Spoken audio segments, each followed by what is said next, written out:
In case you woke up this morning and you asked yourself, what could be one of the cheapest Android smartphones that you can purchase right now? Don't worry, I got you covered. The website GearBest reached out to me and asked me if I'd be interested in reviewing a phablet-like phone that costs less than $110.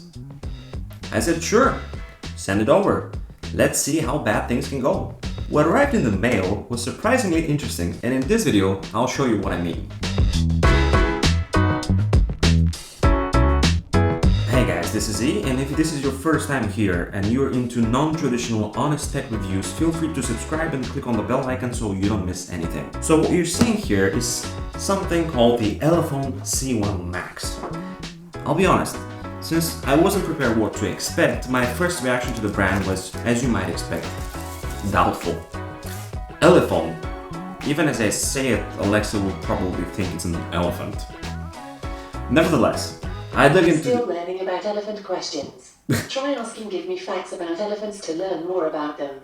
Elephone is a Chinese company based in Shenzhen, established around 2006. This is where they make the DJI drones. What I'm holding in my hand is the C1 Max, and it retails on gearbest.com for less than $110.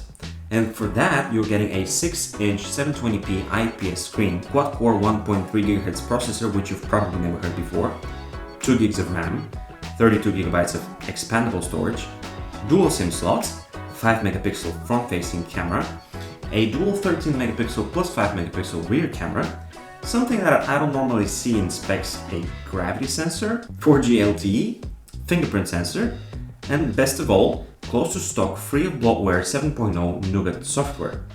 If you think that's not enough, in the package you also get a free silicone protective case. So is it worth it? For the most part, I'd say yes.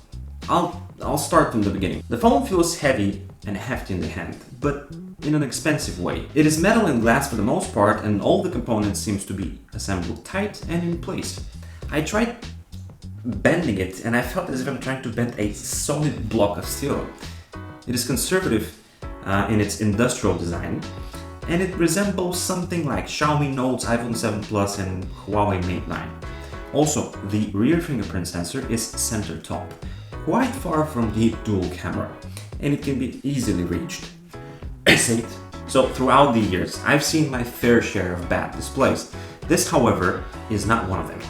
It is actually a very pleasant IPS display to look at. The colors are bright, the resolution is borderline perfect, and you have plenty of real estate to leave smudges. Judging by the numbers, the performance might not seem very exciting at first, but this guy runs almost stock Android. The processing power seems to be just perfect for Android 7.0. So by now you might be thinking there's something fishy. It is not possible to have such a decent package that costs less than a leather band for an Apple Watch. And you're absolutely right. Here's what Elephone wrote about its cameras on its website about the C1 Max. In dual cam mode, the two cameras work together to achieve both rich colors and image clarity. The end result is so detailed and vibrant. The two cameras on the C1 Max automatically create a depth of field effect that keeps the faces sharp while creating beautifully blurred background. So to illustrate this, let's take a photo.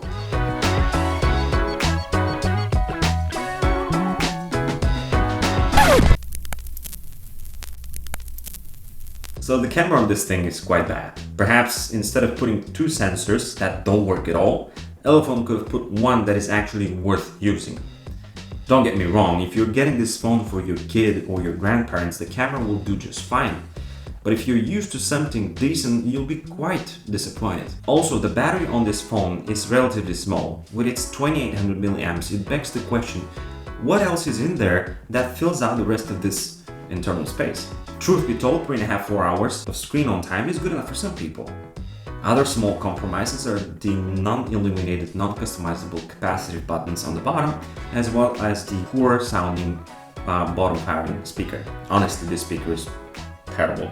So what's the verdict?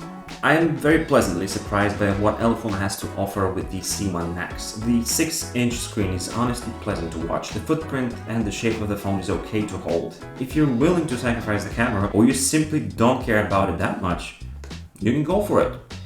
Let me know in the comment section, would you buy a phone like this? And if you would, what would you use it for? This is E. Over and out.